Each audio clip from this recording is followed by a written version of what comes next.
Okay, we're on. Thanks. So I'm really pleased that you're able to join us this morning, Natalie. It's an important project you're working on, and we look forward to hearing from you about it. Just as a reminder, I'm going to drop into the chat a link to our uh, minute on police violence, and what I've just dropped in is a link is the specific line in this minute. Here's the link. Um, that says we call on city leaders to redirect police funding toward new investment in Austin's communities of color, towards mandatory civilian oversight, and toward alternative emergency response programs. And Natalie, this is really key to the work that you're doing, which we're supportive of, because you're working towards that mandatory civilian oversight piece. Is that right? Yes. So I'm going to just mute myself and let you take it from here. I think you should be able to share your screen at some point. If you want to, we can make you a co-host if we have to do that. I don't know if you've got a PowerPoint or anything, but or if you just want to talk to us. Yeah, I'll just kind of talk and then I'm happy to Perfect. answer questions. Yeah, Thank you. thanks. Well, thank you so much, Jim, for reaching out, and thank you everyone for allowing me to share this time and space with you today. So my name is Natalie George, and about 6 months ago, myself and my two partners, Eric and Danny, started the Police Oversight Project. We came together after witnessing the protests here in Austin and also following along with the Mike Ramos case, and really just getting concerned about policing in Austin and where we could help and where our voices would be helpful. But first, we really wanted to do a deep dive into how policing in Austin worked and what the system looked like. And while doing so, our co-founder, Eric, who has a labor union background, really was looking at the police union and how that relationship existed. And what he found while doing that research was Chapter 143. Now, Chapter 143 is a state code that basically gives the police union all of its power. Austin adopted Chapter 143 in 1948. Any municipality over 10,000 in Texas has the right to adopt it and the right to repeal it. So once we started reading Chapter 143, which is not an easy read, but once we started looking into that, we really found that the relationship between the police union, this chapter, and how the police union uses this chapter to negotiate with the city was one of the biggest problems that we had, and that really presented a barrier for any other policing reform or budget change or any sort of conversations to exist about policing in Austin. So that became our primary focus and our mission, actually, to repeal Chapter 143.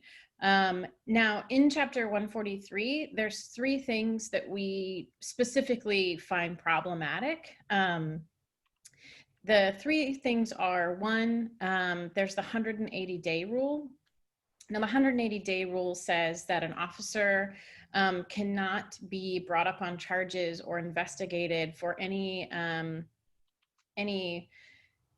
wrongdoings after 180 days after he commits this offense.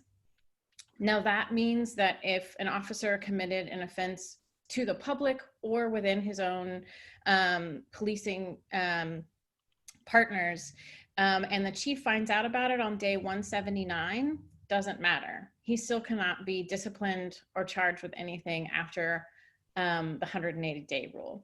This rule is 180 days is way shorter than most other cities in Texas. Most other cities are 365 days or more. Some other cities in Texas have the 180-day rule, but it doesn't start until the police chief finds out about it, or somebody in city council, or whoever they sort of donate as the person to know. So there's a lot of ways that ruling could be changed, but it's not. And this rule was actually really a huge part of the contract negotiations that the union had with the city in 2018, the city was really asking the police union to change this rule. They came to the table with 4 or 5 different options, and the police union said no to all of them. And they were actually quoted with one of the local news stations as saying, you know, if it's not broke, don't fix it. And so we just feel that that's hugely problematic in that timeline. One of the other things in Chapter 143 is the fact that we can't fire the police chief. We can only demote him. Now, and you know, and that's not just our grievance against Chief Manley, that's whoever's in that office. You know, we believe that the city should have the right to fire a police chief if we don't feel like they're doing a good job. So we think that that's problematic to have in this chapter. And the last thing, and really one of the most important things, is oversight. So this Chapter 143 really governs how the city can have oversight of the police department. And it has, over the years, we've had a police monitor, we've had different sort of organizations within the city with varying lack of effect. And currently we have an Office of Police Oversight that's a city office, was actually created a handful of years ago. And the Office of Police Oversight was set up while negotiating with the police union. So the city was asking for more oversight. The police union allowed them to set up the Office of Police Oversight, run by a woman named Farah Muscadin. She came to us from Minnesota. She's super smart, amazingly talented. Everyone in that office we're blessed to have them there. They really know what they're doing, and they really want to provide the best oversight to the city and engage in conversation with its citizens about policing. But once they signed into the contract that the city was allowed to set up the Office of Police Oversight, giving Farah, room to investigate things. She created a portal on the website where citizens could make complaints about things that happen with police officers or policing in the city, basically laying the groundwork to have oversight over the police department. And as soon as the contract was negotiated, signed, and done, the police department and the police association went back into the policing manual and changed all the definitions of what a formal complaint is and how people could file a complaint with the police oversight. Therefore, basically taking all of the power away from the Office of Police Oversight that they just agreed to by simply changing definitions. And in the contract in 2018, when we negotiated to get the Office of Police Oversight put in place, we gave up a ton of money for their benefits, for money for the police association. So basically the way that these contracts work, the contracts are negotiated every 4 years. And so once the contract is set in place, it basically is the new standard. So the current contract looks very different from the original Chapter 143 that was put in place in 1948. And each time that we negotiate a new contract, we basically give up oftentimes money, large amounts of money, to get something that we want, like the Office of Police Oversight. But then the Police Association and APD are able to just go back into the police manual and change definitions and render these offices completely useless. And so once we sort of found everything here with Chapter 143, saw how the negotiations were happening, saw how the Police Association had absolute power, and that none of that was in the hands of City Council, we just felt like we had to act. Even this summer, the City Council passed the 8 Can't Wait, which were the Obama's recommended, policing tools to take away the use of less lethal weapons, chokeholds, things like that. And our city council unanimously passed that. But because of the way that Chapter 143 works and the disconnect between city council and our policing, those past rules are merely just suggestions to Police Chief Manley. He doesn't actually have to act on any of those. So it was really kind of just a sort of show for the city council that they all agreed with that, which is a wonderful thing and a great place to start. But if we can't actually hold the police department accountable for any of those things, it means nothing. Um, so, and right now I'm speaking to you as a white woman, and I find all of these things really problematic, and the control that the police union has. But I think the most important thing that we all know is that all of these problems that we have with policing, greatly affect our communities of color, our queer communities, our differently abled, and people, lower economic and homeless people. And we can't sit by and watch these communities be disparaged anymore by the policing in Austin. So Police Oversight Project formed 6 months ago with the sights of repealing Chapter 143. Now, Chapter 143 actually states inside the code itself the number of signatures that we have to get on a petition to get the initiative on a citywide ballot. And that's 10% of the voting population, which is a very high number. Most of the petitions you'll see floating around in Austin are around 5% or less, and usually need about 20,000 signatures. So 10% of Austin's voting population, registered voters, currently is about 65,000 signatures. So it's quite an undertaking. And it's a large number of signatures just to get it on the ballot. And then once on the ballot, convincing 51% of the population to vote for the initiative. But we feel very strongly that this is the very first step and the most important step that we can take right now to open up the conversation about policing in Austin. We need to give power back to our city council.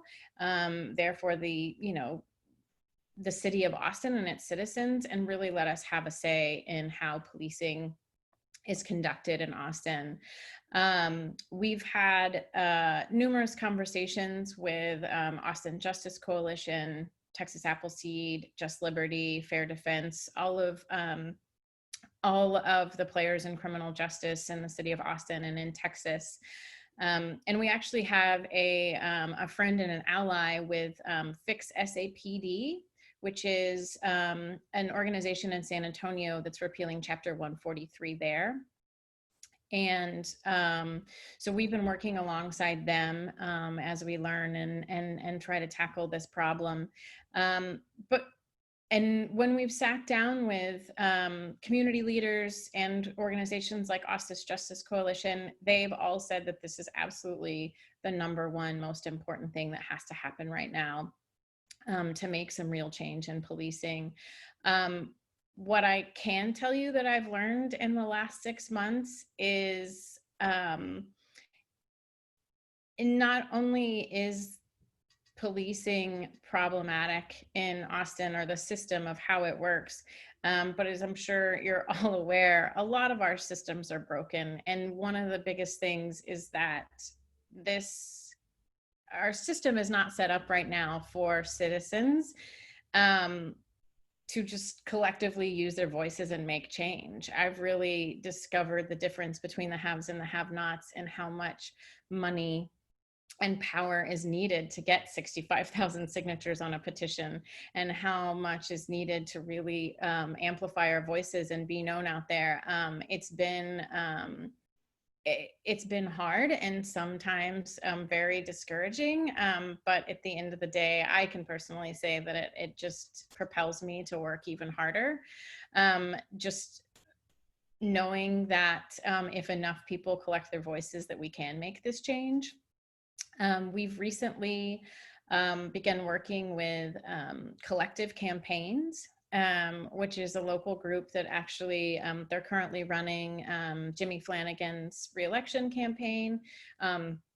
They did Greg Casar's campaign, Mike Siegel's years ago. They've done lots of different campaigns. They're kind of the best in the business here in Austin, particularly working only on progressive initiatives.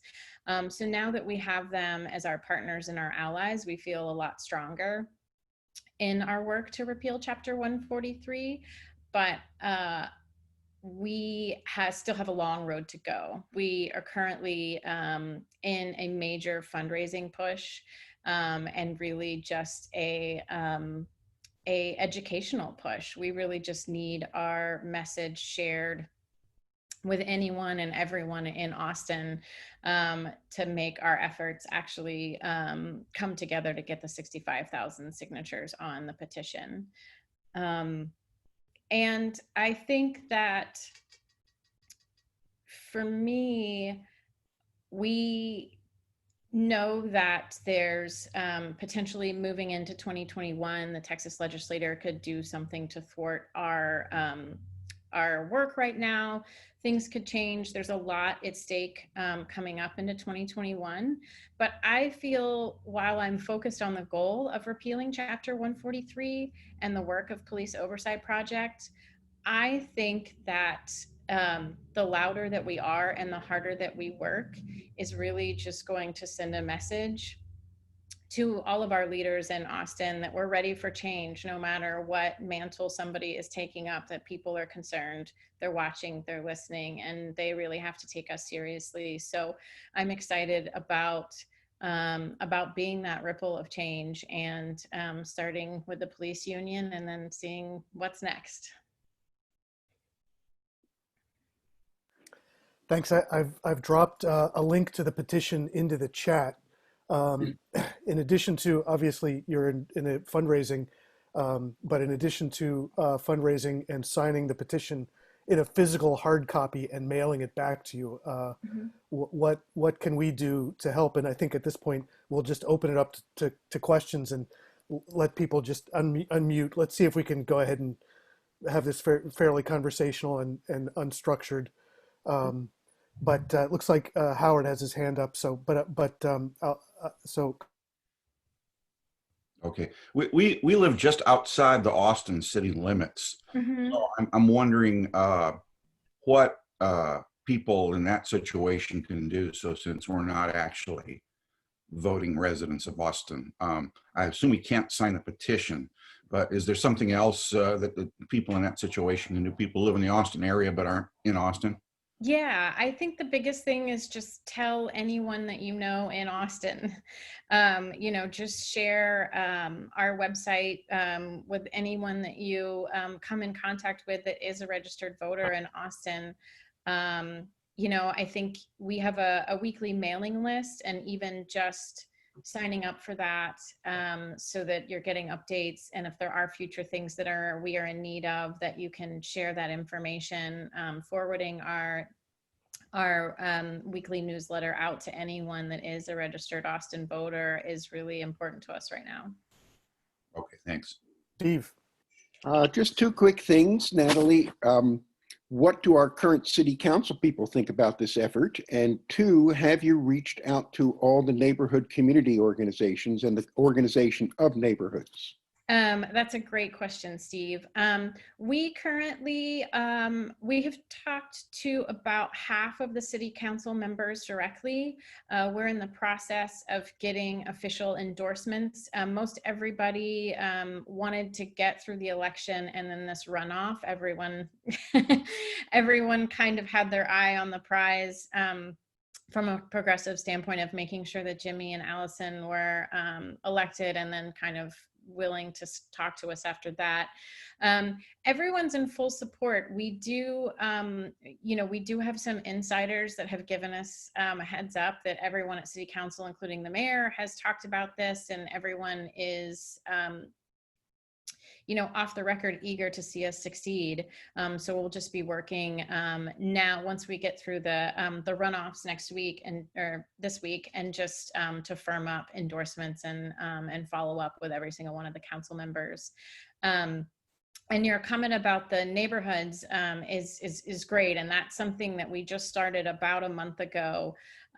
We identified all the different neighborhood associations and started making our rounds. So far, I've spoken to 2 or 3 different organizations through a monthly Zoom meeting, and we're continuing to send out those emails.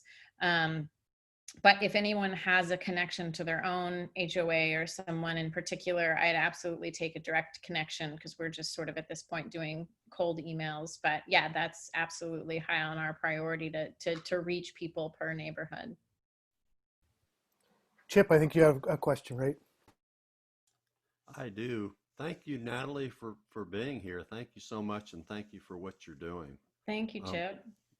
I had, one of the first things that always crosses my mind is that it's the system and not the people within it that we're having trouble with. Because one of my best friends is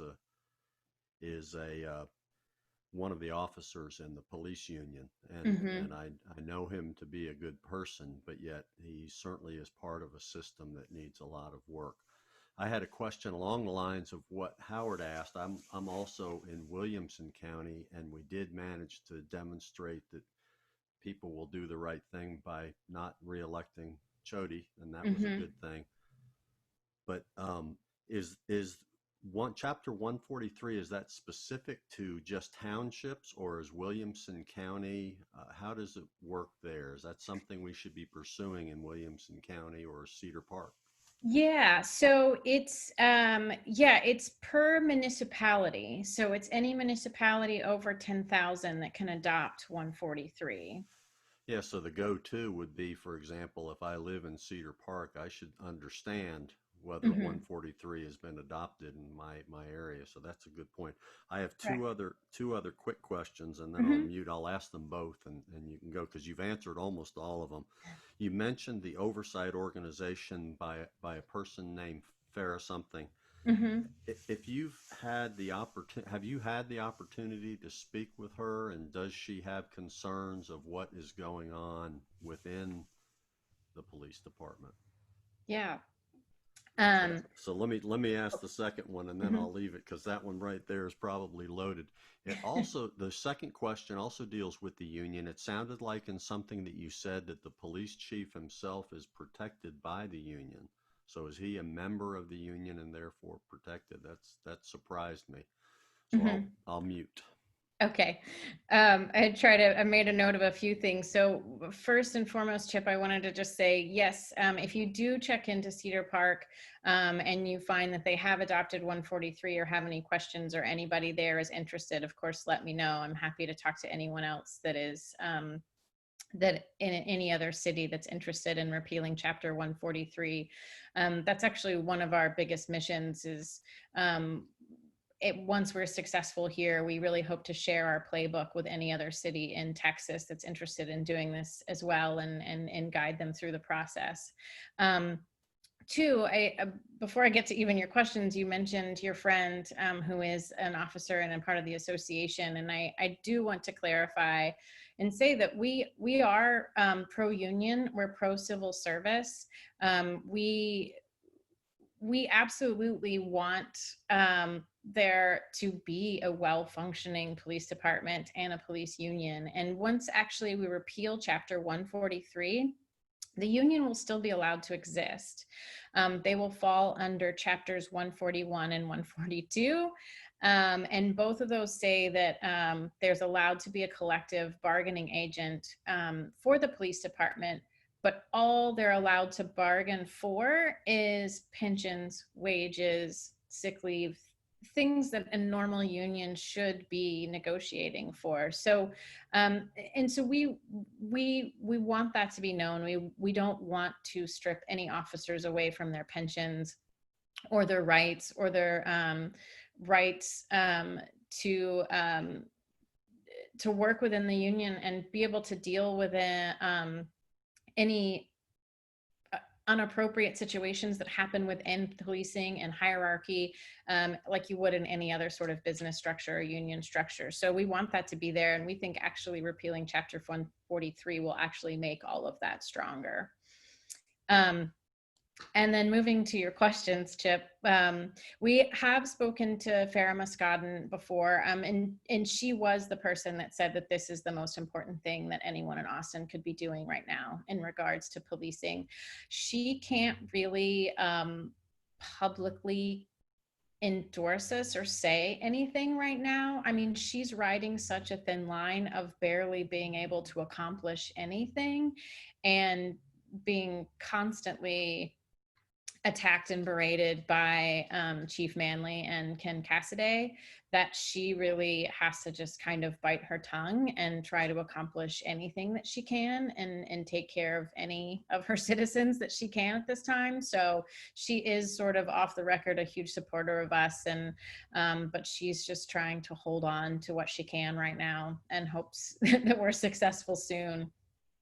And then your last question, I thought I had them all. It was the police chief, and is he, it would surprise me if he is actually protected by the union, but it sounded like some of what you described said he is. We can't fire the police chief, in other words. Correct. Yes, he is protected in a lot of ways. So yes, we cannot fire him. We can only demote him. And he's demoted directly back to the position he had before he became police chief. So we can't even demote him all the way back to desk duty and really sort of give him any sort of rap on the wrist. He would go back to the last position that he held with that pay, with all of his pensions, with everything intact. And, this summer and this fall, everybody has, a lot of people have been vocal about firing Chief Manley. And part of the problem right now is because we can only demote him, and because there's so many reports out about, the racism and homophobia that exists within the upper ranks of APD, that it almost feels like if we get rid of Chief Manley, whoever is next in line isn't going to be much better until we really change the structure of things like 143 and get to a place where we can successfully bring somebody in from outside or successfully fire someone completely out of the department and really do a full sweep of the department, and make sure that we have the right people in the department that will work with us and create a stronger police department.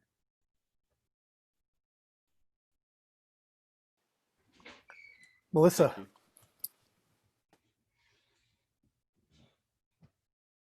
Oh, I think you're still muted. Sorry, I was just saying thank you, as others have said, thank you so much for being here and for the work that you're doing. Thank you. I did print off some of the petitions, and I have been going around to my very liberal friends, getting people to sign, and I have been quite surprised by a certain amount of pushback. And they weren't the easy targets that I thought they would be. They are, the ones who are reluctant are worried that we're trying to defund the police. And I just wondered if you had anything on your website that I could print out that would be concise and short, that I could present to them, that would really lay it out very clearly. Because Yeah. it seems that I am not being clear enough with them. Well, thank you for bringing that up, Melissa. We absolutely, it's not currently on our website because we just finished making some changes to a sort of brochure that we have, but I do have a PDF version that I'm happy to send to Jim, and he can share that with everybody, that can be printed off. That will explain all that. And we're working on providing some other materials that will be posted on the website soon for that. And it is tricky. I mean, it's a tricky thing, diving into Chapter 143, what's in there, how state code. I mean, this is not an easy marketing sell. It's a very clunky pitch, and it's there's a lot to it. And and I think, you know, and I forget to do this often, but I think it's important to sort of early on in the conversation talk about being, you know, that we personally are sort of pro-union and pro-civil service, and that we're not here to attack civil service. We're not, you know, we're not trying to take down the entire police department. But really, you know, we're talking about transparency, accountability, and oversight. Those are three very easy words that everyone as a citizen should be interested in. And you should want that from all of your government and all of your community, but at the very least in policing. Yes, I know it's hard, and there's so much with reform and defunding that have really got people's hair on end, and it's hard to do, but we really hope that we can slice in the middle of all of that and say, you know, I can't speak to what reform will happen after we repeal Chapter 143, but right now we're being bullied by a union and extorted for money in exchange for very basic system of oversight. And I don't know anybody that should be pro that.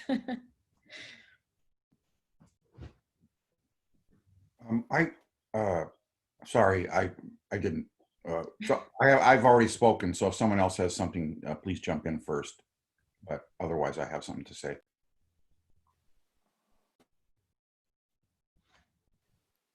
Go for it.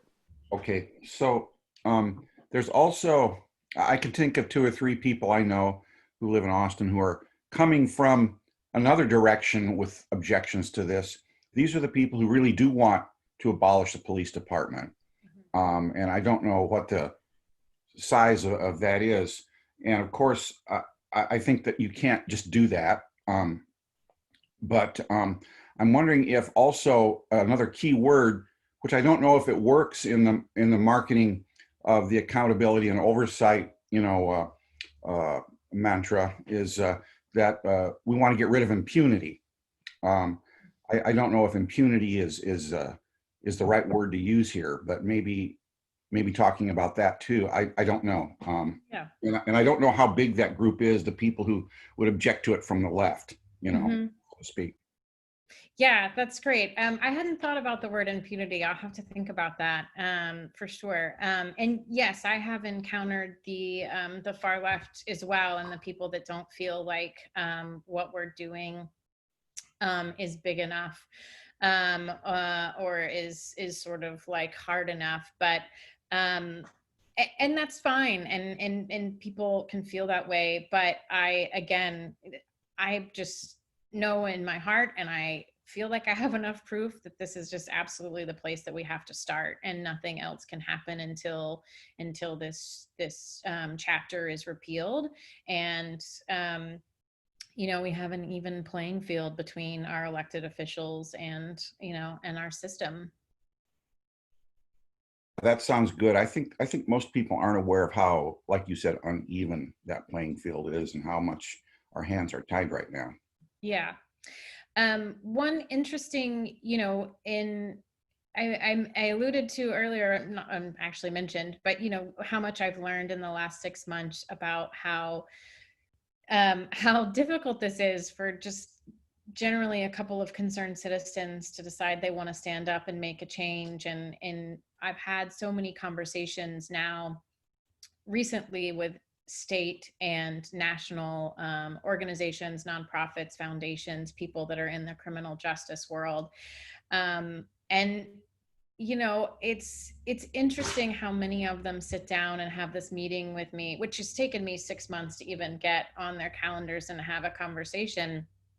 And they're just look at me a little bit like, oh, sweetie, you know, like how you can't do anything without, you know, $500,000 in the bank to start something like this. So it's interesting, and but at the same time, all of these people who do sort of seem to think we're a little crazy, but are happy that we're here and we're trying, and they're trying to help us. All of them have all called me back in the last couple weeks to schedule meetings in early January. And everyone in the criminal justice world in 2021 is putting police unions on the top of their priority list. So this really is a focus that many and most people are turning to. And we're going to see a lot more conversations on the national and statewide level about this coming up. And so we're hopeful that we just were slightly ahead of the curve, and that people will really start paying attention in the new year, and and hopeful we'll be able to get some financial support from some of these organizations, the larger ones, to get the work done. But yeah, it's really starting to be a focus, and so I'm hopeful that people that are questioning it in either direction will start to hear the buzz and start to understand the dynamic of police unions a lot more as we start to talk about it statewide and nationally. Chip, and then Steve. Just real quick, I may have missed it, Natalie, but the so the local effort is to remove the commitment to 143. Mm-hmm. And it's part of the state code. Is that correct? Is where Correct. it resides? Is there an effort at the state level to actually modify 143? I'm certain there is, especially now that legislators have heard what we're working on here, and then our friends in San Antonio are working on San Antonio. I'm sure there is, but I don't think there's enough people in the state legislature that's on our side of this battle. So I'm not sure what that's going to look like. And like I said, I mean, who knows what may happen in the next year as they come back together, and how that may affect our process. But we don't know, and we don't think any work that's being done up there is headed in our direction. So we're just going to keep our path to work on Austin, and then hopefully better days will come statewide for Texas. Steve. Natalie, I'm very active in 2 community neighborhood organizations. Can you provide me some contact information? I'm writing an email with your petition right now. Yeah, absolutely. Let me see. So you can reach me at info@policeoversightproject.com. Very good. Okay, that's good. Can I ask your timeline? And then another question, which I hesitate to ask because I'm afraid of the answer, but when was the last time a petition drive that needed this many signatures successfully got on ballot? Yeah, so we actually don't know if a petition that needed this number of signatures has ever happened in Austin or not. So far in our research, we haven't been able to find that. So we've got we have a big momentous challenge in front of us. But we do know that there was a petition during this last election that was being circulated around with Austinites for Progressive Reform. And as well, the fire department also had a petition out and about. I don't know if you saw either one of those. Those, of course, both needed just the 20,000 signatures. Roughly. But both of those petitions saw themselves getting the signatures that they needed in record time. And both organizations really found that people were way more responsive, and that people were checking into their website, signing newsletters. And so I think that the general consensus is that people are listening, people are more engaged with everything that's all of the unrest and everything that's happened this summer, and quite possibly because we're all a little bit more connected to our computers and a little bit more seated and stuck at home paying attention. But I think now is the time, if we're ever going to do this. Everyone's looking and watching and listening, so I think we feel good about that. So our timeline has actually shifted a little bit since we originally spoke.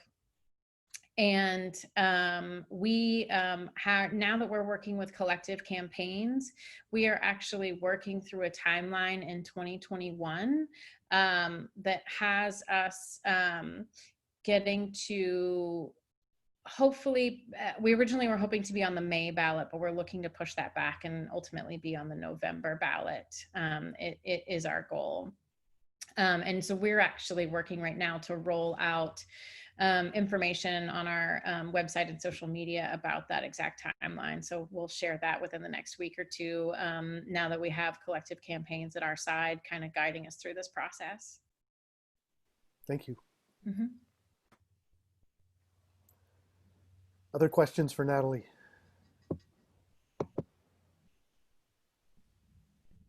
Walter. Natalie, I was just wondering if you could describe to us the nuts and bolts of everything that you're doing. Like, I'm wondering where people can step in to help. I'm wondering whether, when you're talking about collective action, whether that means that they're providing a good number of people to go door to door, or whether it's more like logistics. I'm kind of wondering if you could just like, I'm also wondering, like, if when you get a bunch of signatures, then do you need to have someone who's checking those against a voter roll, and that kind of thing? And I'm wondering what that looks like, if that is something that you have to do. So I'd love to hear the whole process and how people could maybe fit in. Great, thanks. That's a great question. So the Police Oversight Project is currently all on volunteer basis. Like I said, I have myself, my partners, Eric and Danny, who help me. I am the director of the project, and then we have about 20 volunteers that work on a steady basis of about 5 to 10 hours a week. For the last 6 months, I've been working 40 plus hours a week, completely unpaid, which is something we're hoping to change. I'm hoping quickly. But this all just kind of got started, and we didn't really know what the workload looked like when we first got going. But we've been really lucky, and we've had an amazing group of volunteers. Some people put in the 3 months at the beginning and have stepped aside, but we've had a nice ebb and flow, and always at about 20 solid volunteers working with us. Collective Campaigns is currently consulting with us right now. So they kind of, we sort of set aside about 20 consulting hours with them, which is what we could afford at the time. And that's the biggest fundraising push right now, is that we need to raise money to actually hire Collective Campaigns completely, and give them money to pay for the door-to-door petitioners, pay for people to be out and about at events and collecting signatures, and then looking to raise that money to give myself some bit of a salary as well. So we have just about gotten to the notion of needing of about $100,000 in the next probably 6 weeks to 2 months, to really get Collective Campaigns up and running and get those boots on the ground, collecting signatures, and getting a sort of more printed material out into doing some advertising, things like that, while our volunteers at the Police Oversight Project are still kind of just working on our social media, working on the website, working on messaging. And then, mostly, I spend pretty much all of my days and evenings doing exactly this, whether it's a nonprofit or a homeowners association or Six Square or AJC or something. I'm just attending as many meetings as possible, having these conversations, sharing what our initiative is, and then spending the days trying to, get people like Campaign Zero on the phone, or the NAACP in different chapters. And so just trying to get our message out particularly, and this is what I've learned recently, is just to the state and national level. And the organization I mentioned in San Antonio, Fix SAPD, we're now sort of combining efforts, hoping that our two voices will be louder than one in trying to attract money from state and national foundations to really get, we're working on the grassroots fundraising, but clearly if we need, a couple $100,000, we're going to need a couple of large checks from foundations. So that's where I'm kind of spending my time, having those conversations and letting people know that, luckily, there's a lot of national organizations that really want Texas to turn blue and to be much more progressive. So people are interested in what some progressive upstarts in Texas are doing. So that's good news. But I hope that answers. I'm happy to answer anything more specific. Erica. Yeah, I live in an unincorporated area in the county. Does Section 143 apply to counties as well? So the county sheriff's department? So I don't know. I think that it has to be a sort of township, but I'm not exactly sure how that works. What's your registered voting? Well, I'm completely surrounded by the city of Cedar Park, but we are unincorporated. We're not part of the city.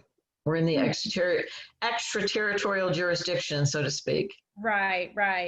Yeah, I don't know. I would have to look at that exactly and see where you're. If there's anything that can be done at the county level that it corresponds. Right. Yeah. So I do know that, for us, it's anybody that's registered to vote in Austin, which does include some Williamson County, some Hayes County. Right. I have friends who live in in Cedar Park who vote on city of Austin elections. That's very weird. Yeah. But yeah, I'm not exactly. I have a question about some lawn signs I've seen popping up across the city that say, "We support Austin Police," and they've got a law firm on some of them. Do you know anything about this campaign and who's behind it? I don't. I haven't seen those yet. I'll have to go Google that. I don't know. There's the Venn diagram includes Virden, as you might guess, and they seem to be proxies for Trump signs, which many people in Austin don't seem to want to put up. Yeah. That's interesting. No, I'll have to go take a look at that. Well, we're coming up on the top of the hour, and we like to adjourn a little bit early so we can prepare for our 11 a.m. meeting for worship, which you're welcome to stay for, of course, or we can let you go. It'll be on the same Zoom channel. Any final questions for Natalie? Walter? Yeah, I just had a follow-up question, which is, I'm wondering if it's any advantage to you to have a nonprofit organization, and whether you're working toward that in terms of fundraising. Yeah, absolutely. Yeah, we are looking into that, of becoming a 501c4. We originally just formed as an SPAC, again, sort of not knowing exactly what we were doing at the beginning. And so we're looking at adding a 501c of some sort, but likely a C4. So that's in the progress for us. Do you need a fiscal sponsor for that process? I don't know yet. I mean, I've just sort of gathered some information to sit down and read, so I don't know. That's a good question. Well, without the permission of our executive director, I'll recommend the Texas After Violence Project if you want to, if you need that. And I don't know whether we qualify, because we're 501c3, and I think you need to be something else. Okay. All right. Well, I'll follow up once I learn more, for sure. Thanks so much, Natalie, for all you're doing and for joining us this morning. Thank you so Really much for letting important me be here and sharing this time. Thank you. Thank you. Just wanted to point out that you can save the chat. There's lots of links and so on in the chat. And I put the instructions in the chat at the very bottom if you want to do that. Thanks, Terry. And thanks, James, for helping us bring Natalie and the Police Oversight Project. Yeah, thank you for leading that, Jim, and for reaching out to her. That was really very interesting. She's Yeah. very inspiring. She is. And, Yeah, she's on it. I mean, she taught for someone who's so on it, to hear herself describe herself as being a little naive, I think is sort of self-deprecating. She's on it. Of course, she needs more power, but maybe we can amplify her voice. We're all naive and not knowing what the who and what the forces are that are arrayed against us. Like just as came up in the call, you know, Yeah. The pro-police signs, like where'd that come from? Yeah. Terry, I'm not sure. Should we stop the recording for the forum? Or still capturing the... Yeah, I was just looking for a nice cutoff point, but it kept on going. So I think we'll end the recording now. Okay, here we go.